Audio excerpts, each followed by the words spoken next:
requerimientos tendría que tener la capacidad de hacerlo, ¿no es cierto? Por eso es que lo hace. ¿Sí o no? Seguramente. Y ustedes a lo largo, bueno, están en quinto año de medicina, obviamente, no los voy a ofender con preguntas de fisiología, pero ustedes saben claramente en qué momentos nuestro cuerpo, por ejemplo, necesita aumentar la presión arterial. Pero piensen en esto, ¿no? ¿Por qué nuestro cuerpo aumenta la presión arterial? Por ejemplo, fisiológicamente hablando, ustedes identifican cuáles son los momentos en los que nuestro organismo aumenta la presión arterial, ¿sí o no? Por ejemplo, yo digo, a ver, después de ingerir alimentos aumenta la presión arterial. De ingerir alimentos. O sea, de comer. No. ¿Qué dice el público? Quinto año de secundaria. Quinto año de medicina, ¿no? Aunque eso lo podría responder alguien de quinto secundario de repente, ¿no? Vamos chicos, vamos. Atentos porque hoy día los quiero bien despiertos. Sé que la hora es un poco fastidiosa, pero... Entonces, cuando comemos, ¿aumenta la presión arterial? Sí, fisiológicamente. Cuando hacemos ejercicio o actividad física, ¿aumenta la presión arterial? Sí, claro. ¿Por qué aumenta la presión cuando comemos? Porque lo que queremos es mejorar la irrigación del sistema gastrointestinal para facilitar la absorción de los nutrientes, ¿cierto? Y la distribución, además de los nutrientes, hacia los diferentes órganos y tejidos. ¿Por qué aumenta la presión arterial cuando hacemos ejercicio? Porque necesitamos irrigar nuestros músculos, que normalmente están siendo irrigados de una determinada forma mientras están estacionarios, y luego necesitan una mayor irrigación, una mayor oxigenación cuando estamos haciendo actividad física. ¿Sí o no? Caramba, me robaron mi galletita. Cuando te estresas, aumenta tu presión arterial, tranquilo, ¿eh? ¿Por qué cuando te estresas, cuando piensas en algo, aumenta tu presión arterial? ¿Tienes idea? Fisiológicamente hablando, ¿no? Claro, porque seguramente quieres mejorar la irrigación cerebral, ¿no es cierto? Y si estás pensando con estrés, estás pensando en un problema, e instintivamente tu sistema nervioso está preparado para huir del problema. Entonces activa una serie de mecanismos neurohumorales o neurohormonales que lo que hacen es te preparan para la huida o el confrontamiento a través de los neurotransmisores que ustedes ya conocen. En quinto año no los voy a ofender con eso, pero ya los conocen. Cuando estamos despiertos versus cuando estamos dormidos, ¿habrá alguna diferencia entre la presión arterial? ¿Aumenta cuando estamos despiertos versus cuando estamos dormidos? Sí. ¿Por qué? ¿Tienes idea? Por supuesto, seguramente para el estado de alerta, para obviamente estar, ¿no? Utilizando nuestros sentidos para poder interactuar con el entorno y por supuesto mantener una postura, porque ustedes no están tirados pues en una cama, sino están en una posición sentados. No están desparramados tampoco, algunos por ahí, pero no todos. La mayoría está adecuadamente, entonces necesita una tonicidad muscular, etc. Entonces, es fisiológico que cuando dormimos disminuye nuestra presión arterial. Pero todo lo que les estoy diciendo, chicos, tiene sentido cuando yo hablo que el cuerpo puede regular la presión arterial hacia arriba, o sea, puede subir la presión arterial. Estoy diciéndole sube la presión, sube. Porque tiene sentido para estas funciones que les estoy indicando que suba la presión arterial en algún momento por un tiempo determinado. No para siempre, no constantemente, no permanentemente. Por un momento determinado para cumplir una función determinada fisiológicamente. Deja el celular, después le escribes. No te va a dejar. ¿De acuerdo? Entonces, pero ¿y por qué tendría que bajar la presión? ¿Quién me dice? ¿Por qué tendría que tener la capacidad de bajar la presión? ¿Alguien? ¿Cuántos son acá? ¿100 por lo menos? ¿Un poco más? ¿Sí? ¿Aló? De los 100 que están acá presentes y un poquito más, ¿por qué tendría que bajar la presión? ¿O es necesario que yo ahorita que estoy acá me baje la presión y me desplomo? ¿Por qué tendría que bajar la presión? ¿Por qué tendría que tener nuestro cuerpo la capacidad de bajar la presión rápidamente? O no tan rápidamente, pero bajar la presión. Porque tiene sentido para cuando la subimos, ¿no es cierto? ¿Por qué tiene la necesidad de bajar la presión? Hay una única respuesta para ello. Para regularse, sí pues, cuando la presión está alta y quiere bajarla. Para eso. ¿De acuerdo? Claro, porque no nos sirve que del basal nos caigamos al piso de la presión, pero lo que sí serviría es que nuestro cuerpo tenga la capacidad y cuando está la presión alta, oye, ya terminaste de comer y hiciste digestión, bajamos. Ya dejaste de hacer ejercicio, bajamos. Ya dejaste de preocuparte, bajamos. ¿Qué les parece? Interesante, ¿no? Bueno, bienvenidos a la clase de terapéutica sobre el manejo de la hipertensión arterial. Tienen que tener primero el conocimiento básico de lo que es la presión arterial, para qué sirve la regulación de la presión arterial y por qué es que se encuentra dentro de los rangos de normalidad en milímetros de mercurio la presión arterial. ¿Qué pasa si la presión arterial sale por encima del rango superior del valor? Acabamos de hablar de lo que significa subir la presión. De manera sostenida sería inadecuado, ¿no? Fuera de que se presente en estos momentos una elevación transitoria. ¿Qué cosa significa la presión arterial? ¿Por qué se debe sostener en un rango? Porque si se sostiene en un rango que permite, que garantiza la adecuada irrigación y perfusión de nuestros órganos y sistemas. ¿De acuerdo? ¿Estamos hasta ahí? ¿Sí? Y con eso el adecuado funcionamiento, la hemostasis, lo que quieran poner. Si se baja por debajo de los límites normales, más bien lo contrario. No garantizaría una adecuada perfusión, es lógico. No oxigenación adecuada, etc. No digo nada más, pero no garantizaría una adecuada perfusión. Pero si se mantiene de forma sostenida, inadecuadamente sostenida, en una presión alta, elevada, ya no estaría garantizándose necesariamente la perfusión en el momento que corresponde, sino estaríamos pues golpeando mecánicamente, porque estos son fuerzas físicas, ¿no es cierto? Estaríamos mecánicamente golpeando con sangre a todos nuestros órganos cuando no se lo merecen, ¿no? Cuando no lo requieren. Y eso genera, chicos, un estado de, futuros doctores, un estado de inflamación crónica, alteración de la funcionalidad de todos nuestros órganos y sistemas. ¿Tiene sentido o no? No estoy hablando piedras. Sí, ¿no? Solo que te lo estoy diciendo sencillo. Pero eso está en el libro de fisiología, o de fisiopatología en todo caso. Entonces, ahora vamos a ver eso. Aspectos básicos sobre la hipertensión arterial. Siempre que ustedes ven terapéutica, chicos, ya están en otro nivel, ya no son ciencias básicas, estamos en quinto año, ustedes ya están en contacto con pacientes, ya el vecino, la vecina, la tía, el tío les pregunta, ¿no? Piensa que ya son médicos, y de hecho es difícil quejar en estas alturas. Entonces ya acá temblamos más nosotros, porque acá es donde ustedes tienen que tener el conocimiento ya. De acá ya no jala, ¿no? Difícil, vas a ver, ¿eh? Mira todas las caras que están a tu alrededor, vas a ver todito, van a terminar contigo. Y te van a quitar el puesto de trabajo, porque algunos tienen bala. Entonces, aquí es donde deben de tener los conocimientos ya finales y claros.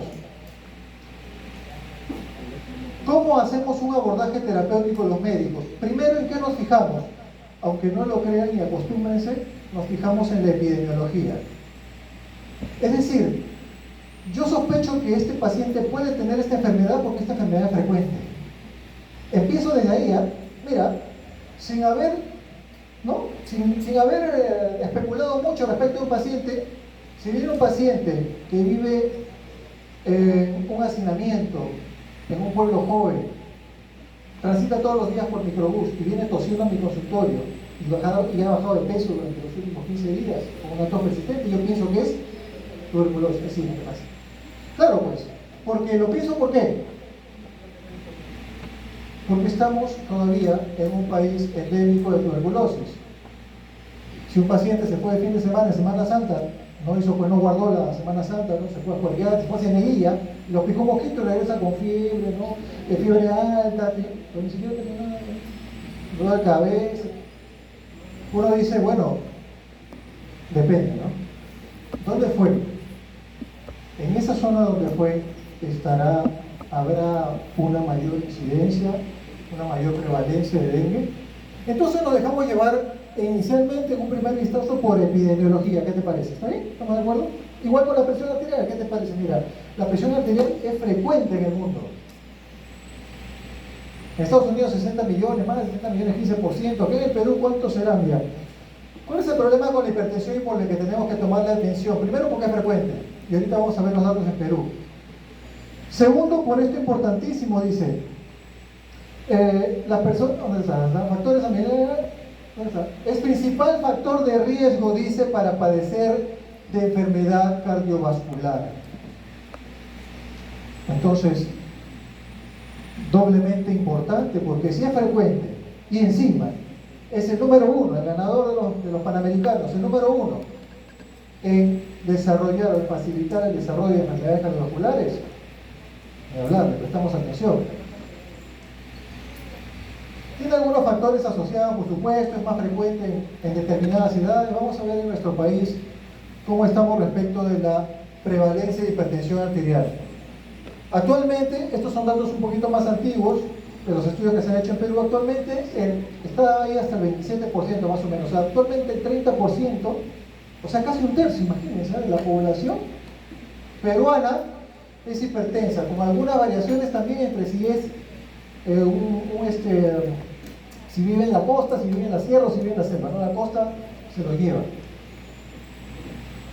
Y ustedes seguramente, no sé, de repente se van a provincia también y tienen que saber más o menos las prevalencias, pero bueno, si trabajan en la costa, ok.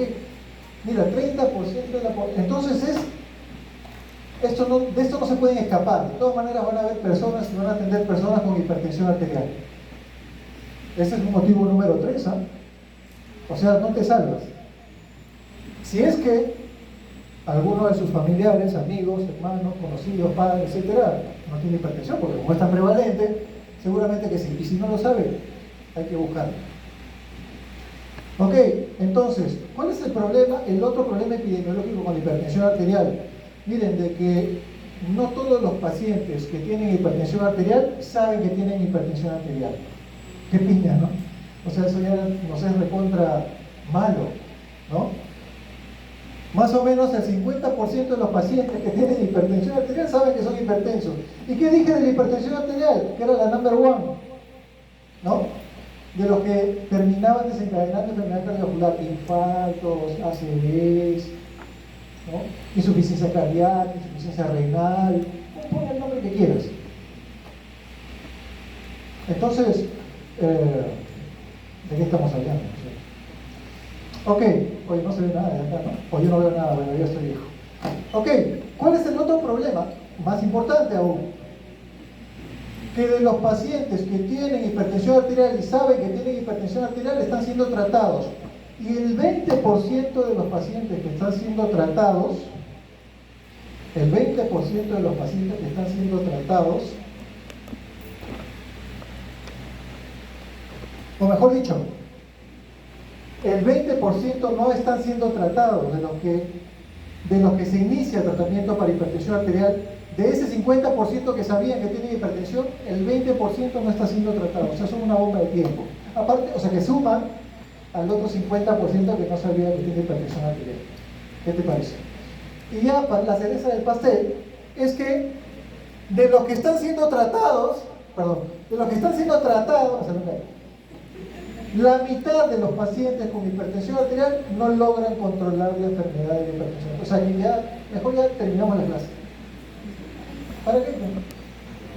¿Para qué si acá, ese es un dato real? O sea, médicos como los que van a ser ustedes están... ¿Preguntas? Entonces, médicos como lo son ustedes, o como lo van a ser ustedes, no llegan a controlar, pues, qué frustrante, ¿no? Parece, ¿no? Pero no, tranquilos, ya llegan ustedes. ¿En quién es más frecuente la presión arterial? ¿En hombres o en mujeres? Vamos, dígalo fuerte. Defienda su sexo. En hombres, dicen, a ver. Defensora de su sexo. ¿Usted en qué cree? No, porque lo está viendo ahí, ¿no? En varones, inicialmente, ¿qué edad? O sea, inicialmente, la hipertensión arterial, dos cositas claves respecto de la epidemiología. Es más frecuente en edades intermedias de la vida de aparición, o sea, estamos hablando de 35, 45 años, promedio 40, e inicialmente es más prevalente en varones que en mujeres. Pero ¿qué pasa? A todas les llega la menopausia.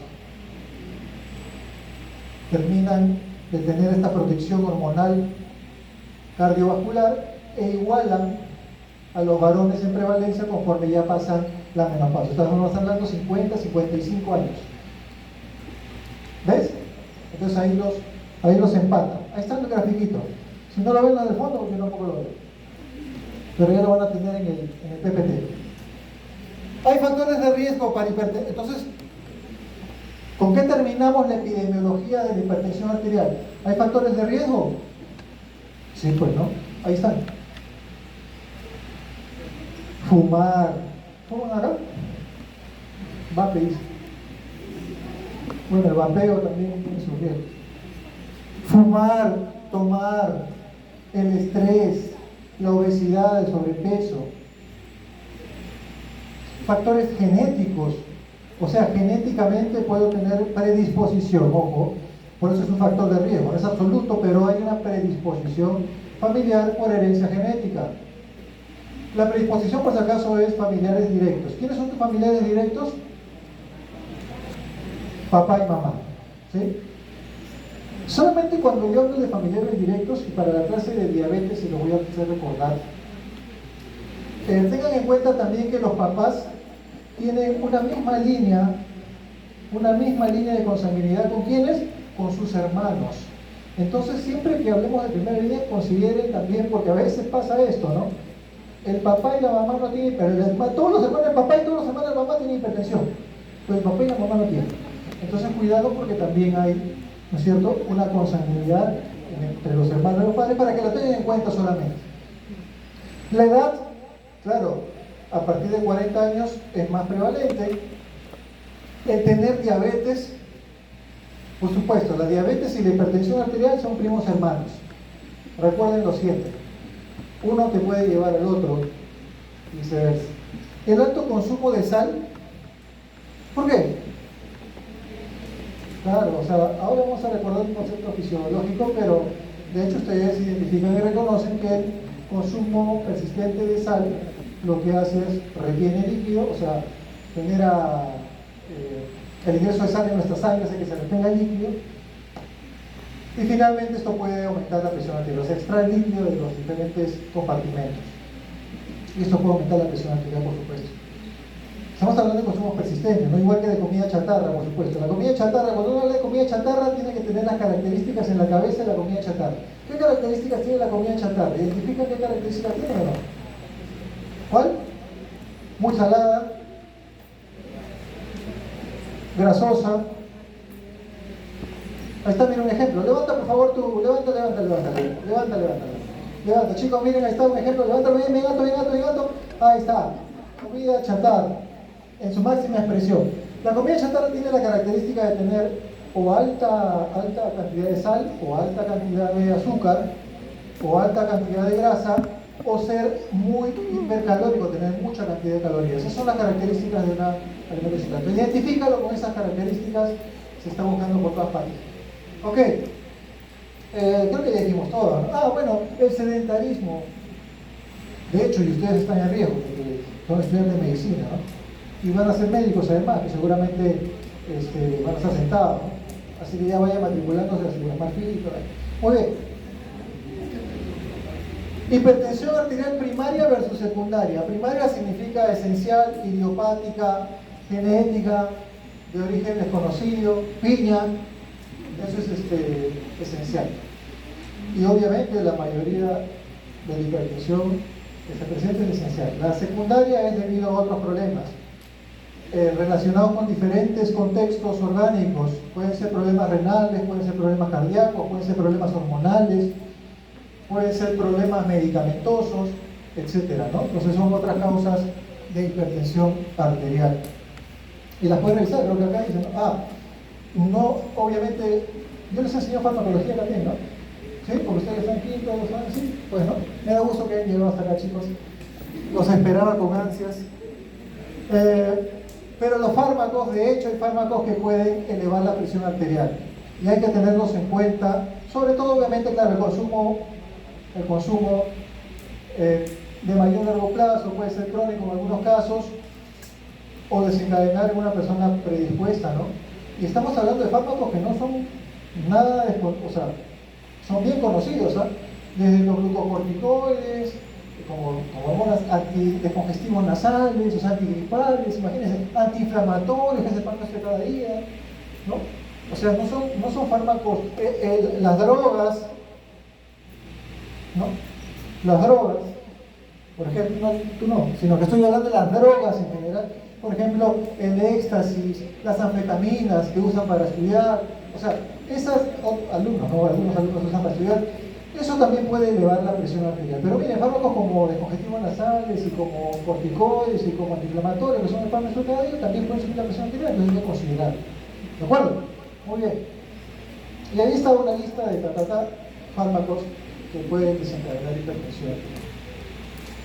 Sobre todo de forma sostenida, ¿no? ¿Sí? Sobre todo de forma sostenida hay que tenerse en cuenta, o de forma transitoria si estamos tratando de encontrar hipertensión arterial de un paciente, ¿no? Hay que tener en cuenta el consumo de fármacos para poder hacer un buen diagnóstico, obviamente. Entonces cuidado con eso. ¿De qué se trata la hipertensión arterial? Miren, de todas las enfermedades que existen, chicos, me gusta la hipertensión arterial en cuanto al diagnóstico porque es un diagnóstico eminentemente clínico. O sea, ¿cómo se diagnostica la hipertensión arterial? Tomando la presión arterial, pues muy bien, tomando la presión arterial. ¿Cómo, doctor? Y mi tomografía, ¿no? Una tomografía helicoidal, una resonancia magnética, ¿no? Con emisión de positrones, ¿no? No, exámenes de sangre, de orina, no sé. Ese es, no es necesario. O sea, para hacer el diagnóstico de hipertensión arterial, vamos a conocer un par de artificios para poder hacer un buen diagnóstico, pero es eminentemente clínico, o sea, con tomas de presión arterial. ¿Qué les parece? Por lo tanto, la hipertensión arterial se define como la hipertensión arterial de un paciente se define como aquel paciente que tiene un nivel de presión arterial por encima del valor normal de forma sostenida, obviamente, ¿no? Porque se acaba de hacer ejercicio, te toma la presión, sale alta, uy, hipertenso, hay que darle su cartopía. No. Entonces, necesitamos medirlo en estado, todas estas mediciones son en estado de reposo, etcétera, ¿no? Como vamos a ver a continuación, pero simplemente significa eso la hipertensión arterial. Claro, todo lo que conlleva de daño el hecho de tener sostenidamente alta la presión, pues obviamente ya ustedes lo pueden deducir muy bien. Ahí está la consecuencia, dice, ¿no? La consecuencia es consecuencia obviamente del aumento del tono vascular. Y el tono vascular puede incrementarse por diferentes mecanismos que ustedes ya los conocen, pero por ahí vamos a mencionarlos para que no tengan miedo. ¿Cuáles son los síntomas de hipertensión arterial? A los que están al fondo, que no ven las diapositivas. ¿Cuáles son los síntomas de hipertensión arterial? Si un paciente, imagínate que tu vecina viene hoy día y te dice, doctor, ¿cuál es tu nombre? Sebastián, doctor, por favor, porque te ves saliendo pues con tu, ¿no? Con tu scrap, con tu batita blanca. Doctor Sebastián, por favor, ¿cuáles son los síntomas de hipertensión? Yo me recomiendo, ¿cuáles son los síntomas de hipertensión arterial? ¿Qué le podría decir? Que mire la diapositiva. A ver, ¿qué le diría? ¿Cuáles son los síntomas de hipertensión arterial? A los doctor Alonso, por favor. Sí. Dolor de cabeza, visión borrosa, náuseas, vómitos, ansiedad, confusión. Mira, está leyendo toda la diapositiva. Muy bien. Pero ¿saben qué? Por favor, respóndanle esto a la vecina, al vecino, al papá, a la mamá que se acerque. Díganle, la hipertensión arterial no da síntomas. ¿Qué? Oye, ¿tú estás estudiando medicina o qué tienes? Yo he visto en el internet que la hipertensión da todos estos síntomas, mira. Mareo, visión borrosa, sangrado nasal, zumbido en los oídos, dolor de pecho, dolor de cabeza.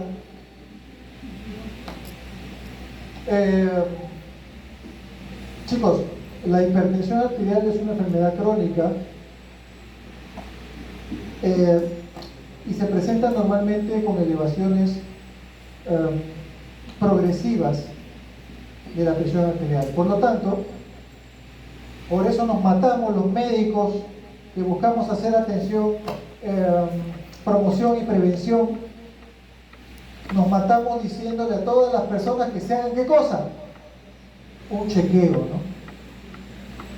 ¿Cuáles son los síntomas de dislipidemia, de colesterol alto, triglicéridos altos? Levante la mano. Vamos. Ya no da el examen. Tiene 20. No hay, pues tampoco.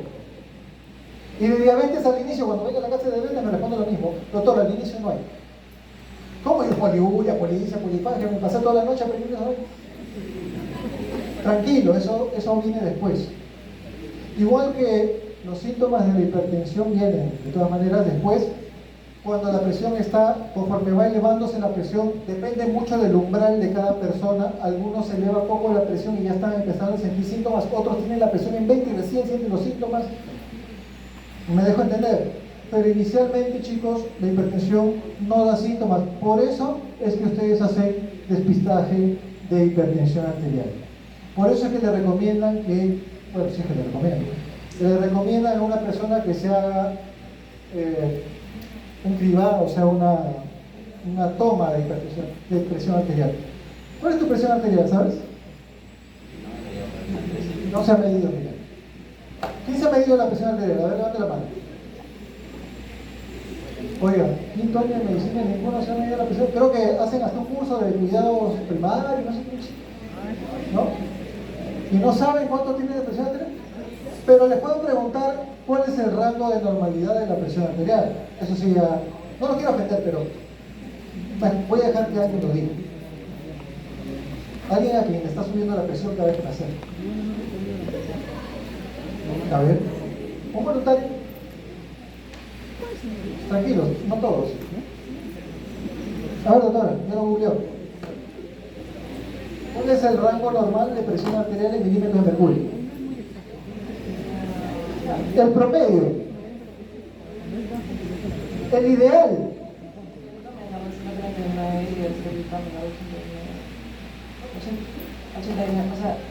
Ustedes juzguen. Histórica menor de 139 y histórica menor de 139. Sistólica menor de 139, dice, ¿no? Depende, dice por ahí.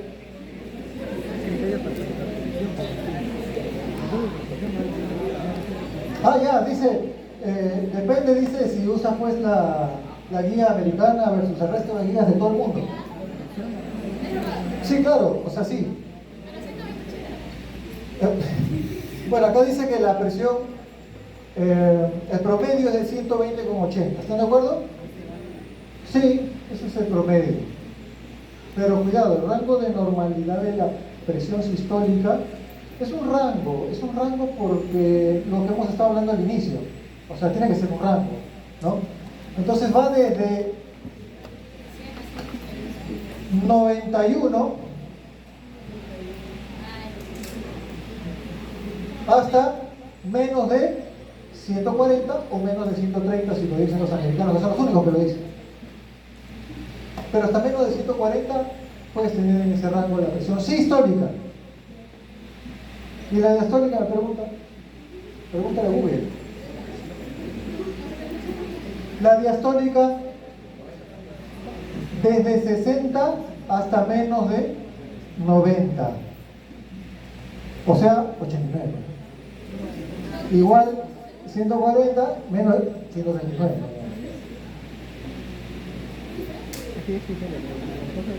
Bueno, chicos, para digamos, responder acá al comentario de su compañero que estaba hablando de la guía americana, vamos a tomar como parámetros, porque son los únicos que regulan o clasifican así la hipertensión. Vamos a hacerle caso a los americanos hoy día, vamos a hacerle caso al resto del mundo, y para el resto del mundo, entonces, hipertensión a partir de 140. Sistólico, ¿no? Sistólica, la diastólica tendría que ser por encima, o 90 o por encima de 90. 90 hacia arriba. ¿De acuerdo? Pero sí, por ahí he puesto que los americanos dicen otra cosa. La clasificación de hipertensión arterial, lo paso rápido simplemente. Considerar que hay una hipertensión de bata blanca. De bata blanca significa que el paciente tiene miedo y le sube la presión cuando le toma. Cuando le toma el médico o cuando le toma el profesional de la salud. Porque la enfermera también le toma. Y también no se pone bata blanca, pero también es de bata blanca. O sea, que se asusta cuando llegas y le toma la presión, le sube la presión y en su casa el resto de la vida está normal. Cuando sospechas que pasa esto, hay que identificar si es verdaderamente, vamos a ver de qué manera, los medios. Enmascarada, ¿qué significa? Lo contrario, más bien que llega a la consulta, tu presión está ok, pero se va a la casa y vuelve loco. O se va al trabajo y se... Resistente y pseudo resistente quiere decir que le estás dando fármacos, 3 fármacos, no regula su presión, resistente. Pseudo resistente, parece que está tomando 3 fármacos, pero no lo está tomando, o no como debe. Entonces parece que fuera resistente, pero no acá este pata no me está haciendo caso. O esta señora no quiere tomar las 3 pastillas. ¿Me entiendes? Pseudo resistente, pareciera resistente. Secundaria, que ya lo comentamos, gestacional también existe.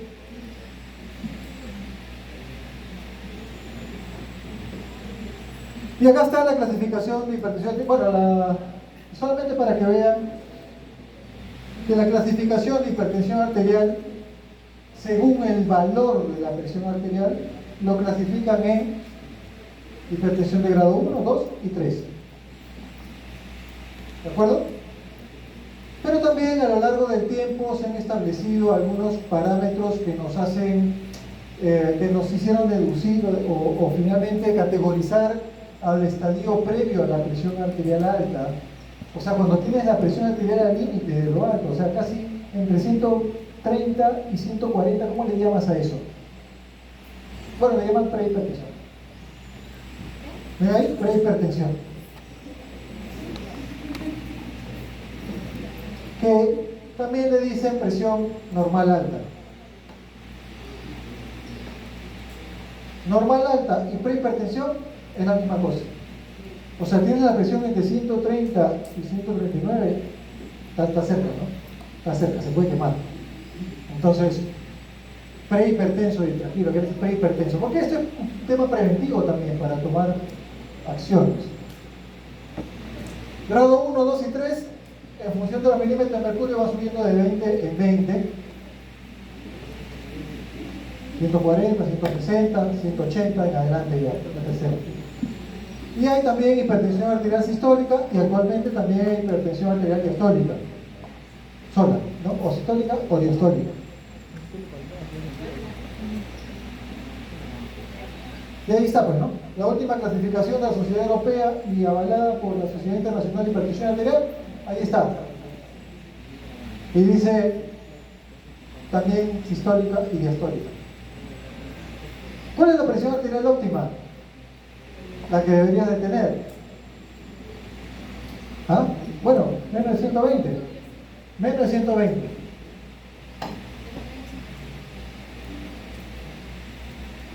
La que dijimos que era normal, 120, ¿no? Hasta, bueno, ya iríamos hasta 139, hasta 129, mejor dicho, porque de 130 ya estamos hablando de prehipertensión o presión normal alta, que le llaman. ¿De acuerdo? Muy bien. ¿Cómo medimos la presión? ¿Cómo medimos la presión? ¿Es tan fácil medir la presión? Sí. No, mentira. ¿Con qué mido la presión para empezar? Con un esfingomanómetro de mercurio jalado.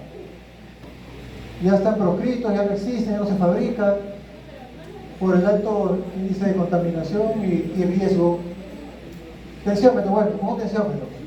Con un tensiómetro digital o un tensiómetro manual. Dice que con un manual, con isotoscopio, a la antigua. Porque lo antiguo es mejor. Ah, porque acá no hay. Chicos, la presión arterial se toma como un tensiómetro digital. Debe tomarse con un tensiómetro digital, con un monitor digital.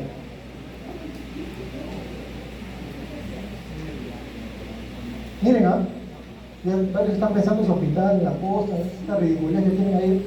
Sí, pero tiene que ser con digital. Todos los estudios y los parámetros a considerar son tomas digitales, ¿Puedes utilizar uno de estos aerobios que no son digitales, manuales? Sí, bueno. Pero sabes que la medida más precisa, que no se para descalibrando como los manuales aerobios, es con los digitales. Por eso se usan digitales. Ahora, si les pregunto con trampa, ¿cuándo es mejor utilizar un esfingomanómetro, un tensiómetro aerobio en vez del digital? ¿Alguno tiene una idea? Ahí está, levantó la mano. Ah, ya, estaban con convulsiones focalizadas, síndrome de Tourette. Ok. Cuando hay arritmias cardíacas, ahí tiene cierta ventaja el tensiómetro, claro, que te pones el estetoscopio y escuchas tu misma, ¿no? Sí, ahí sí. Pero si no es esa condición, olvídense, jalados, tensiómetro digital. ¿Y qué características, cómo tiene que estar el paciente al que yo le voy a tomar la presión para saber que le estoy tomando adecuadamente la presión? Tiene que estar chill, dice ahí, chill, claro. Tiene que estar tranquilo, de preferencia unos 5 minutitos en reposo, sentado, con las piernas, con los pies, las plantas de los pies apoyados en el suelo, no cruzadas las piernas. En una silla con respaldo, con el brazo apoyado, el brazo en el que le van a tomar la presión, apoyado sobre la mesa y el tensiómetro con el manguito colocado a la altura del corazón. ¿En qué brazo se toma la presión? ¿Derecho? ¿Izquierdo? ¿En el medio? Ah, ya. No, pues no te pases. En el izquierdo, dice acá. Levante la mano a los que dicen izquierdo. O sea, nadie te apoya. Derecho, entonces todos. Bueno, se equivocan los dos, no te preocupes. Se equivocaron los dos. Se tiene que tomar en el brazo donde encuentres la presión más elevada. Espero que no estén viendo pacientes ustedes, ¿sabes? Porque están jalando en todo. Yo ya lo jalé hace rato. Bueno, voy a hacer las preguntas a Lisa. Entonces,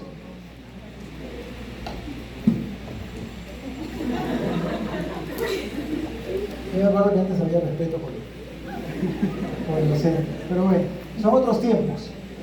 Son tiempos de TikTok.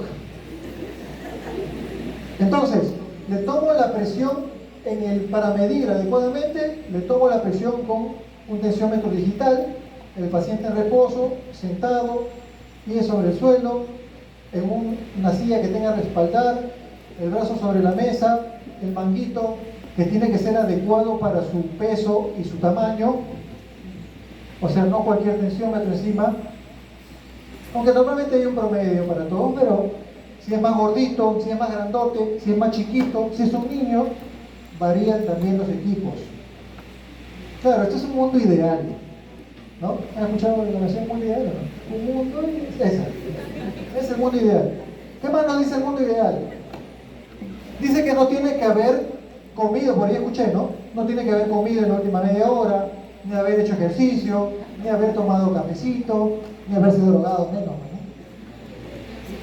Claro, todo lo que conversamos que podía subir la presión al inicio, ¿se acuerdan? Ahora tiene sentido. Ahora todo tiene sentido. Ya ves, fíjate. ¿Cuántas veces le tengo que tomar la presión? Depende. Depende, ¿se está tomando en su casa o le estoy tomando en el consultorio? Porque si se está tomando en su casa, el paciente se está haciendo una automedición de la presión arterial.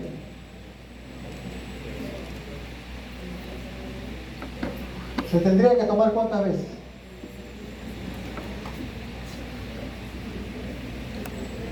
Mínimo un par de veces y hacer un promedio de las dos. Si le estoy tomando en el consultorio, 3 veces y promedio las 2 últimas. Un mundo, ¿no? O sea, imagínense, ¿cuánto tiempo voy invirtiendo hasta el momento en determinar la presión arterial correcta en mi paciente? Porque entre toma y toma, ¿cuánto tengo que esperar? No toma y toma, sino toma y toma de presión arterial. ¿Cuánto?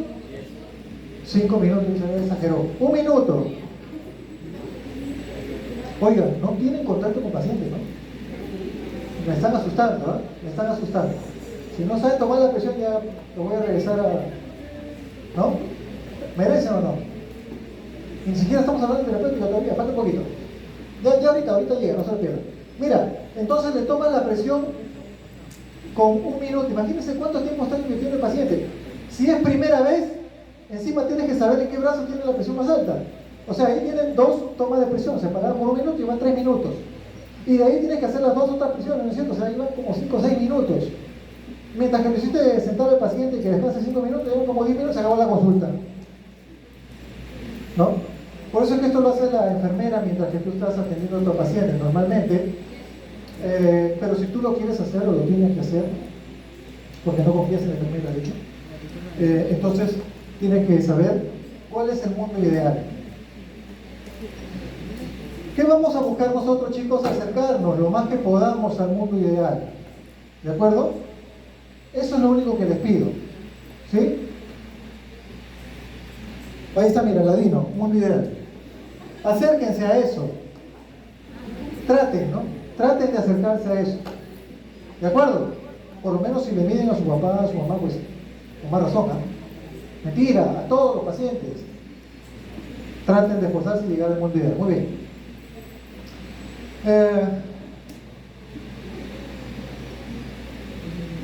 ¿Qué pasa si yo tengo un paciente que le he medido? ¿Cuántas veces tengo que medir al paciente la presión? ¿Cuántos días?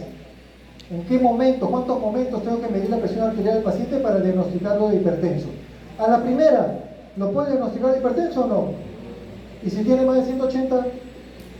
Sí. O sea, ¿a la primera diagnóstico de hipertenso? No. Salvo que tenga hipertensión de grado 3, o sea, 180 para arriba, ahí yo puedo decir que es hipertenso a la primera nomás, no necesito más. Pero si no tiene más de 180 o 180, tengo que tener por lo menos 2 tomas, preferiblemente dentro de 4 semanas. Normalmente se le hace como las citas, pues tú sabes, ¿no? O sea, le da un paciente cita acá hasta que se murió, pero por lo menos si está en tu consultorio, dice, venga la siguiente semana y le vuelves a tomar, ya tiene 2 tomas, lo sentenciaste. ¿De acuerdo? ¿Sí? 2 tomas por lo menos, ¿ah? Y si, ok, eso es en consultorio, chicos. En consultorio es donde se hacen todos los estudios, todos los promedios, o sea, todas las directrices están supeditadas o dadas en función a la presión arterial del consultorio.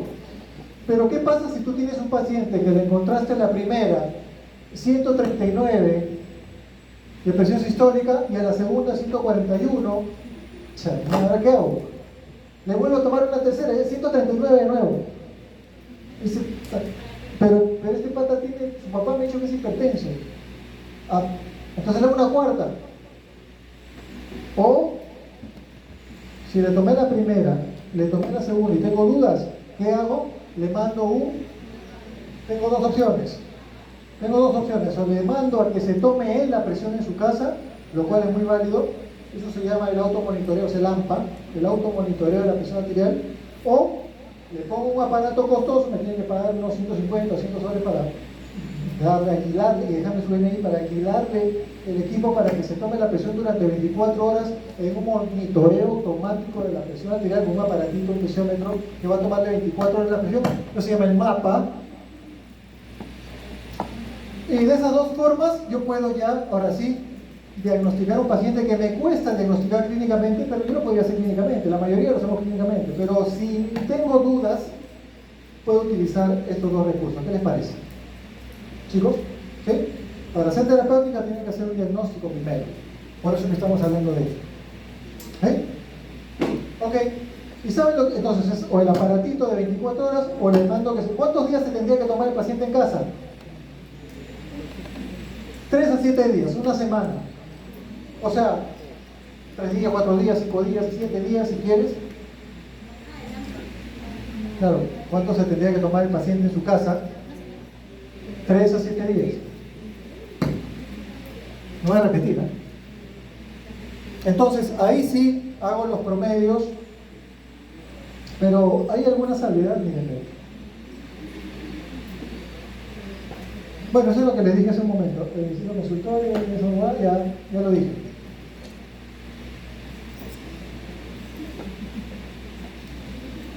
Acá está este cuadrito para que lo vean también, es cómo hago el cribado, o sea, cómo hago el despistaje de hipertensión arterial, ¿no? Si es un paciente que tiene menos de 40 años y no tiene mayor factor de riesgo de desarrollar hipertensión arterial, o sea, no es gordo, no toma, no fuma, no se estresa, no tiene antecedentes familiares, entonces le hago cada 5 años y tiene menos de 40 años, bueno, le hago cada 5 años su despistaje de él.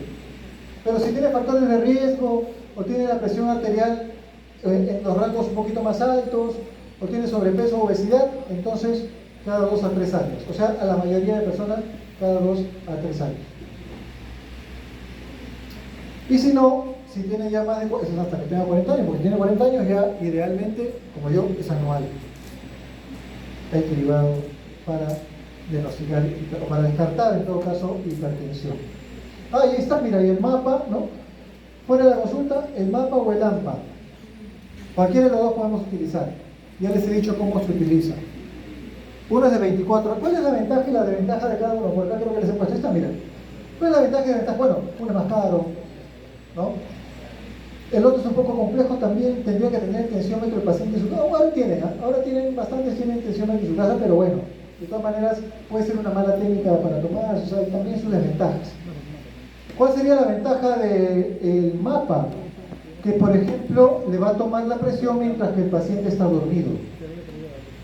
Entonces de repente el paciente muy linda, su presión todo el tiempo, no en el día, etcétera, se va a dormir y sueña con el diablo y no le bajó la presión arterial como debería de bajar cuando uno duerme.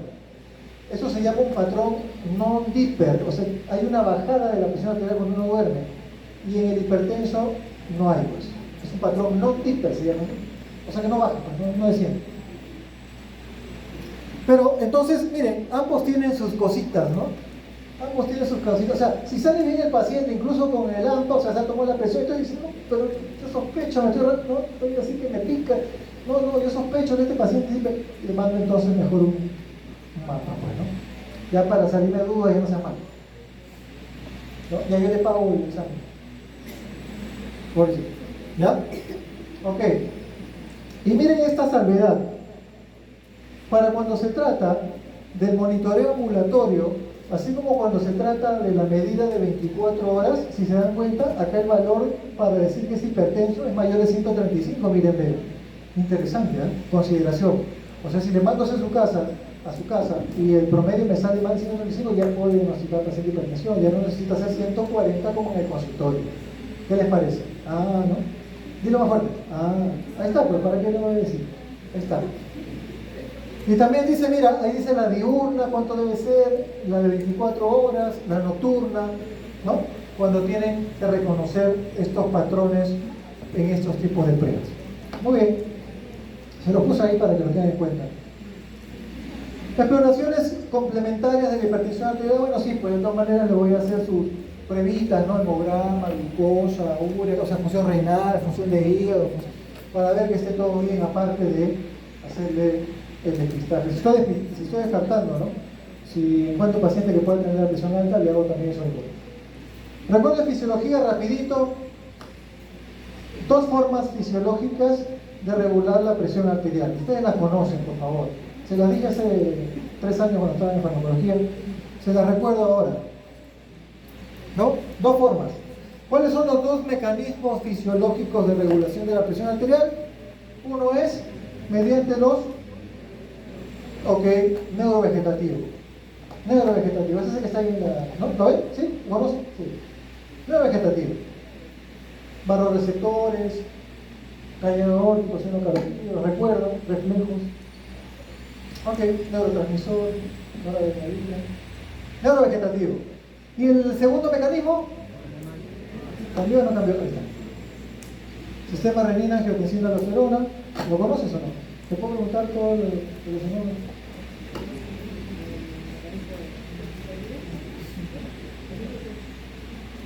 Ahora ya no leí. Pero bueno, sí lo recuerdan. Renina, angiotensina, aldosterona, monotibiética. Acá lo que quisiera de pronto un poquito enfatizar es en el papel que juega en el sistema renina, angiotensina, aldosterona, la angiotensina. Porque recordamos que la angiotensina se caracteriza por ser la molécula que genera mayor la más potente vasoconstrictora, ¿no es cierto?, el organismo, no hay más. Entonces, acá viene por qué. Perdón. Por favor, no me digas que no está acá. Acá está. Ah, no. ¿O sí? No. Ok, pero quería recordarles respecto de la angiotensina que tiene mecanismos que hacen que se incremente la presión arterial mediante acción a nivel renal, mediante acción a nivel vascular, la primera que acá comentaron, ¿no?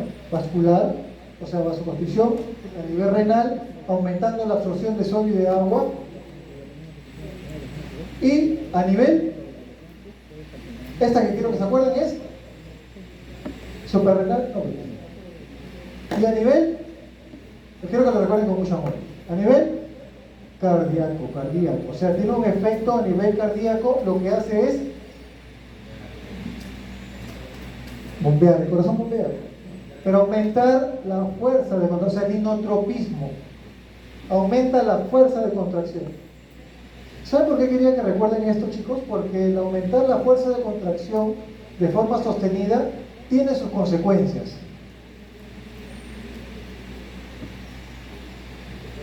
¿Alguien acá hace gimnasio? ¿Practica levantamiento de pesas? Acá, el hombre. Ponte de pie, por favor, ponte de pie para que ponte de pie, ponte de pie. El hombre está entrenado, ¿cierto? Ponte de pie. Un aplauso para su compañero que hace entrenamiento de... ¿Qué pasa? ¿Qué ha pasado? Que la camisa hasta que le revienta, o sea, ¿qué ha pasado cuando él ha estado haciendo ejercicio intenso? ¿Cómo se llama pichicatea? Ya, claro, muy bien. Empieza a haber una remodelación cardíaca en el caso del corazón, o sea, el músculo cardíaco se va a empezar a hipertrofiar y esa, escúchenlo bien, remodelación, hay que hablar en términos bonitos porque somos médicos, ¿no? Hay que hablar bonito. Claro, puede decir el corazón musculoso, pero bueno, remodelación cardíaca, qué bonito. Esa remodelación cardíaca, ¿efecto de quién? De la angiotensina. ¿Pregunta examen? ¿Sí? Ya bueno, la voy a poner el examen. ¿Por qué les digo esto? Porque es importante que lo recuerde, porque de pronto, yo no sé, pero por ahí habrá algún fármaco de repente que pueda de alguna manera combatir, contrarrestar o revertir esta remodelación. No te lo pierdas, ya viene. La fórmula de la presión arterial que se las he puesto acá y que ustedes la conocen, fisiológica, ¿no? Nos dice que la presión arterial, o sea, el valor de la presión arterial es igual al gasto cardíaco por la resistencia vascular periférica, ¿no? Y el gasto cardíaco a su vez es igual al volumen de eyección por la frecuencia cardíaca. Y ustedes ya su cabecita está recordando, o no está recordando nada, pero finalmente está tratando de recordar entonces quiénes van regulando esos valores, esos parámetros, ¿no? ¿Quién regula la frecuencia cardíaca? ¿Cómo se regula entonces la resistencia vascular periférica? ¿Cómo se regula el volumen de eyección? Que lo conocemos con el otro nombre también conocido de poscarga, ¿no? Y que depende de la precarga, o sea, cuánta sangre le llega al corazón para poder, y también depende de la fuerza con la que el corazón se contrae y de la resistencia vascular periférica. Bueno, todo eso que están recordando es cierto, es correcto. Es lo que media, son los mecanismos que median la regulación de la presión arterial. ¿Sí? ¿De acuerdo ahí al fondo? ¿Sí? Mueve la cabeza. Muy bien. Entonces, los fármacos que existen, chicos, vamos a empezar por el tratamiento farmacológico, ¿les parece? Terapéutica, el tratamiento farmacológico de la hipertensión arterial. 5 grupos farmacológicos que quiero que recuerden, nada más. ¿De acuerdo? 5. Por ahí les voy a dar una cosita más por ahí, pero 5. No, ya 4, ya recuerden 4 por lo menos. ¿Ya? Voy a dejar en 4 para que no se estresen, porque se es tarde. ¿Ya? ¿Cuántos hay acá? 5, ¿no? Ya, de los 5, 4 quiero que recuerden por lo menos. Ya, no importa. Acá están, se los presento, los YECAs, los ARA2, los beta bloqueadores, los cacetagonistas y los diuréticos. ¿Cuál creen que quiero que no recuerden, que no necesariamente recuerden? El que menos se usa para la hipertensión arterial y el que pueden, digamos, recordarlo. Recuérdenlo de esta manera, miren. Uno de estos se utiliza para la hipertensión en condiciones especiales. Miren, ¿ah? Los demás para la hipertensión, pero uno de estos se utiliza para hipertensión en condiciones especiales. ¿Y saben cuáles son esas condiciones especiales? Problemas cardíacos, o sea, infarto, insuficiencia cardíaca, una taquicardia, por ejemplo. ¿Saben cuáles son? Y lo he puesto acá en el medio. Los bebés no, los beta bloqueadores. ¿Sí? De estos 5, mira, ahí les quedan 4. Y se acuerdan que los beta bloqueadores, por si acaso. ¿De acuerdo? O bueno, si no tengo otro también lo hago, pero digamos que son para condiciones especiales con antecedentes de problema cardiovascular. Tengo que ponerle un objetivo. ¿Cuál es el objetivo del manejo farmacológico de la hipertensión arterial? Bajar la presión arterial. De hecho, ese es el objetivo. Cuando tú bajas la presión arterial ya estás contrarrestando la enfermedad que se caracteriza por el aumento de la presión arterial sostenido, ¿no? Eso es lo que yo les he dicho que hace daño. Entonces, por lo tanto, bajarlo es lo que me... Eso es. Ahora, ¿cuánto debo bajarlo? ¿En qué momento debo parar?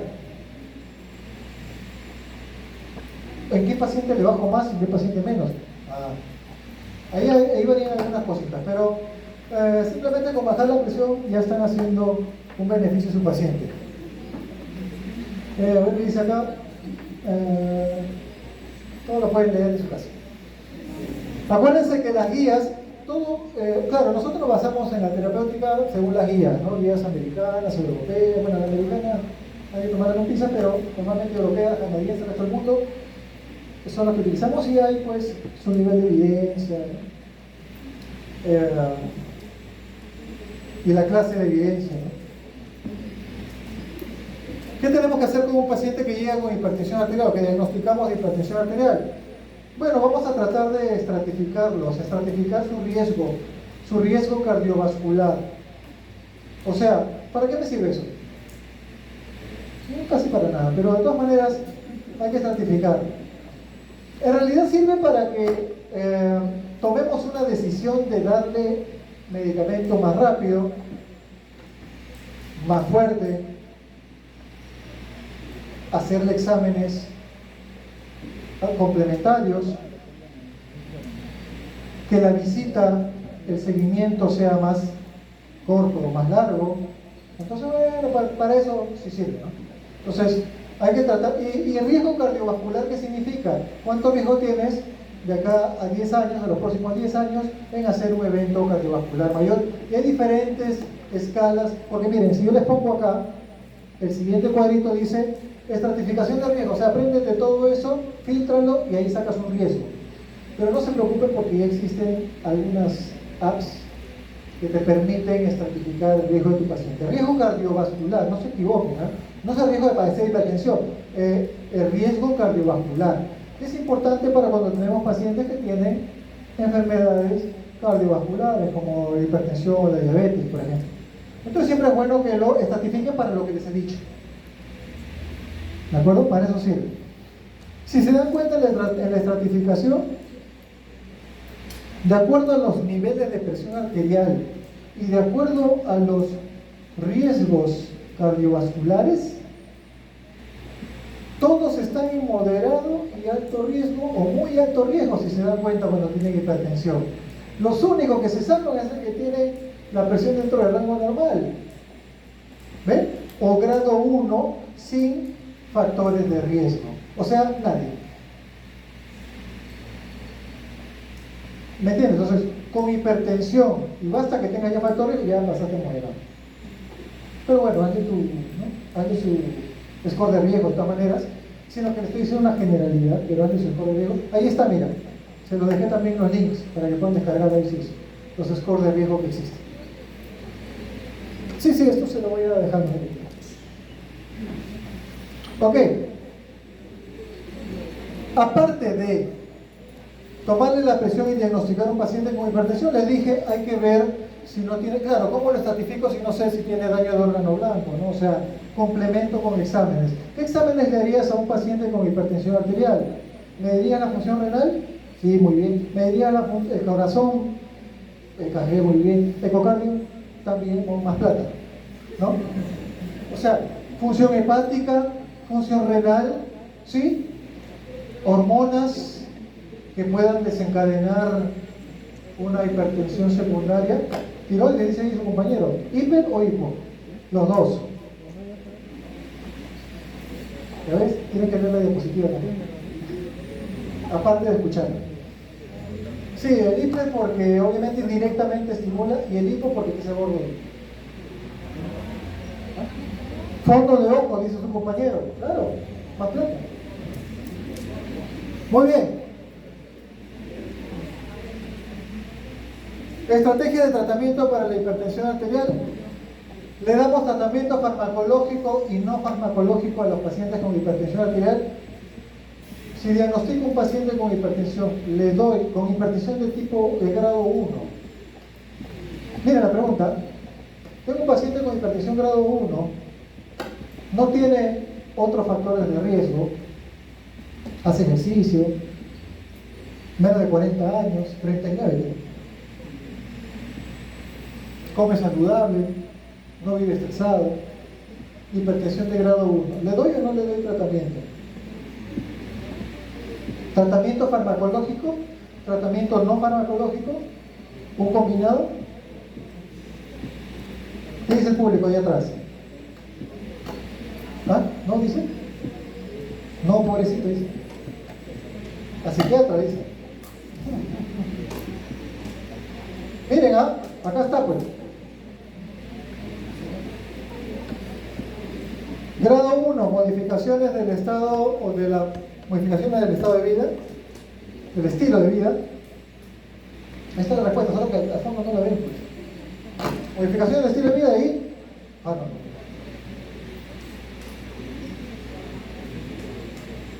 ¿Qué fármaco?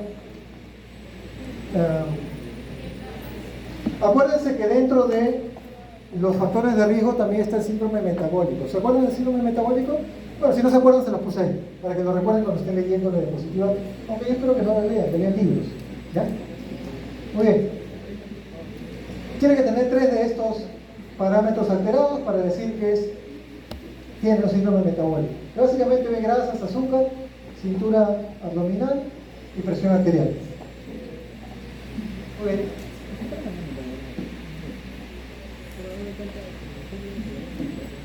¿Cuánto debo bajar la presión a mi paciente con hipertensión? ¿Cuál es mi meta? Bajarlo para todos. La meta para todos es bajarlo a menos de 140. Porque 140 para arriba, pues. En general, vamos a empezar por lo general. De ahí nos vamos a ir a las especificaciones. ¿De acuerdo? En general, no hay pierde, le bajo de 140 a todos.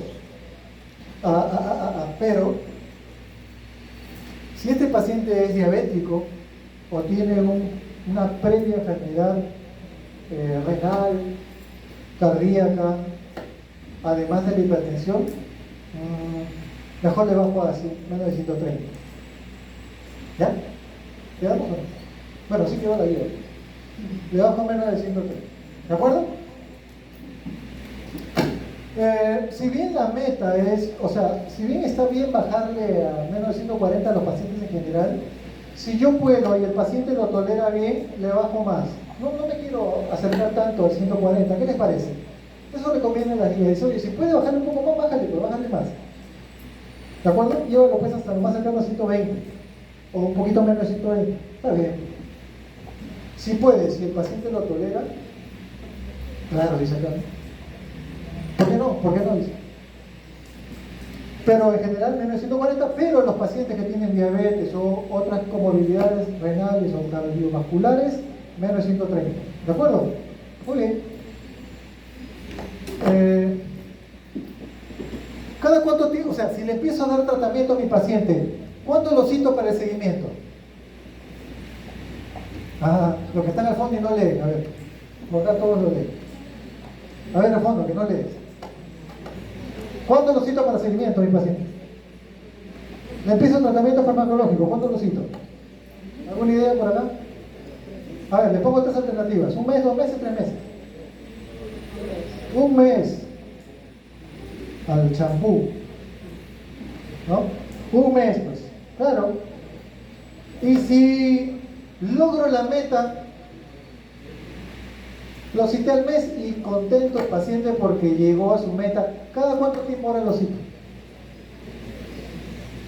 Bueno, ya le digo, ¿no? Cada 3 a 6 meses cito, ¿no? O sea, puedo citarlo un par de veces al año.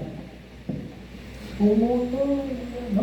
O sea, el paciente va un par de veces al año, imagínense un hipertenso, me dice por lo menos 20 un par de veces al año, si no pues una al menos, pero idealmente un par de veces al año. ¿Cómo? ¿Pero ya está controlado? Sí, pues. Pero se puede controlar en cualquier momento. Mejor prevenir. Pero bueno, así dicen las guías. Ajá, pero ¿qué dice el paciente adulto mayor? ¿Cuál es la meta para un adulto mayor? Para todos los adultos mayores hasta 65 o a partir de 65 pero menos de 80, bajarle la presión arterial menos de 140. Ahí dice bien, ¿no? Sí, menos de 140. Miren, para un paciente de 18 a 64, o sea menos de 65, lo que les estaba diciendo, ¿no? Idealmente menos de 130, o sea ya lo estoy queriendo bajar, ya no estoy bajándolo solamente de 140, sino si puede, si tolera bien, vamos por más. ¿De acuerdo? Menos de 130. Ese es, si yo puedo, lo hago. Para todos les dije menos de 140, pero si es joven, menos de 65, o sea hasta 64, le puedo bajar un poquito más, menos de 130, mejor. Pero si ya tiene 65 a más, pero no ha llegado a los 80, o sea, 79, le bajo a menos de 140 y tranquilo nomás ahí, tranquilo. Te lo digo. ¿De acuerdo? Pero si ya llegó a 80, ¿cómo? ¿Cómo que déjelo? Ya déjalo, ya no vale la pena. No, o sea, si ya llegó a 80, puedo tener controlada su presión entre menos de 150, de 140 a 150. Tranquilo.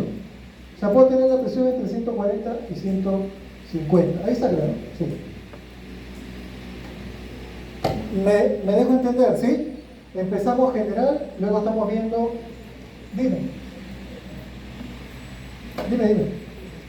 Ah, tienes el micrófono.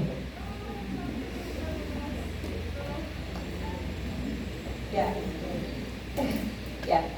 Quería preguntar qué pasa si el paciente tiene más de 80 años, pero al mismo tiempo también tiene una comorbilidad como las que había mencionado antes, como una enfermedad renal o una enfermedad cardíaca. ¿Cuál sería la meta en ese caso? Muy buena pregunta. Si tiene, dice, más de 80 años, pero además tiene una comorbilidad.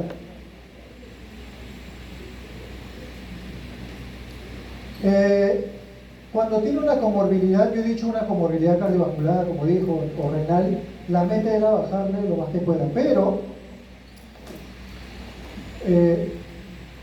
tenemos que recordar un principio fisiológico fundamental, evolutivo, por decirlo así, a lo largo de la vida. Ustedes saben que la presión arterial, conforme uno aumenta en edad, aumenta. Es por eso que la meta en la presión arterial en un adulto mayor y en un adulto mayor, muy mayor, es no bajarle tanto, porque esa rigidez de las arterias hace que aumente la presión arterial, y si tú le bajas ya no estás garantizando una adecuada perfusión. Entonces, en este caso, si tiene una comorbilidad, mantenerlo entre 140 y 150. Idealmente se podría bajar, o sea, buscar bajar un poquito más. Pero acá siempre hay que sopesar el riesgo versus el beneficio. Sobre todo en este caso, y está acá en la diapositiva felizmente, por acá creo que está, acá está. Todavía sí. Hay que tener cuidado en este caso, como estamos hablando de rigidez arterial, con la presión diastólica. Entonces, eso va a cerrar tu respuesta, porque te voy a decir, bájale hasta donde puedas, pero sin bajarle la presión diastólica a menos de 70. Claro, hasta donde puedas, hasta donde tolere el paciente, me faltó decir eso, pero no le bajes la presión diastólica. Entonces ahí está tu respuesta, ¿de acuerdo? Muy bien.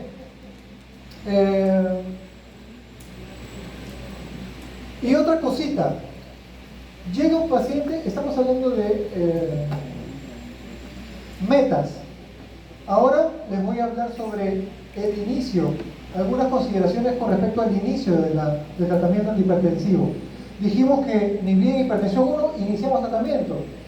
Pero ¿qué pasa si el paciente que nosotros tenemos enfrente tiene 80 años? O tiene 65 años. ¿Es por edad? Sí, o tiene 65 años o tiene 80 años. ¿Cuándo le inicio tratamiento a un paciente de 80 años? Para eso le puse esta diapositiva. ¿Lo ves o no? No lo ves. Ahí está, mira.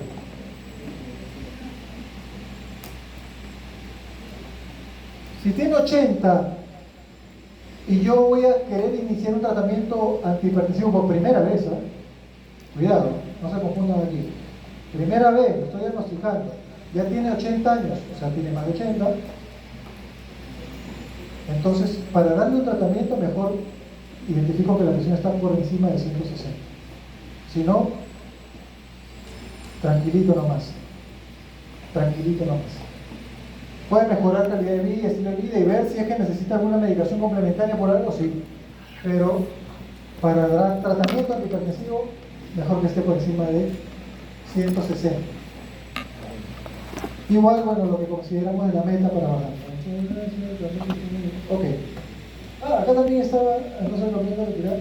Y, importante, si tenemos un paciente que ya es hipertenso y llega a nuestro consultorio y tiene 80 años, tampoco la evidencia indica de que hay que retirar el tratamiento antihipertensivo. Que siga con su... Porque no, tiene 80 y lo puede decir, toma 20 pastillas y no, mejor le quitamos el de la presión porque su presión se ha mantenido estable. Entonces, cuidado, no es aconsejable. Claro que cada paciente es individual, pero no es aconsejable. Sí. Acá está el resumen, por si acaso. Yo veo que tienen hipertensión y llevan 15 años tomando el mismo medicamento. Leíste una vez en consulta el antihipertensivo y luego lo toma por 15 años, misma dosis. O sea, eso ya... Como que ¿cuánto tiempo de completo, por ejemplo, el fármaco si el paciente cree como que algún tipo de... Dice que si tiene 15 años, pero ¿le funciona o no?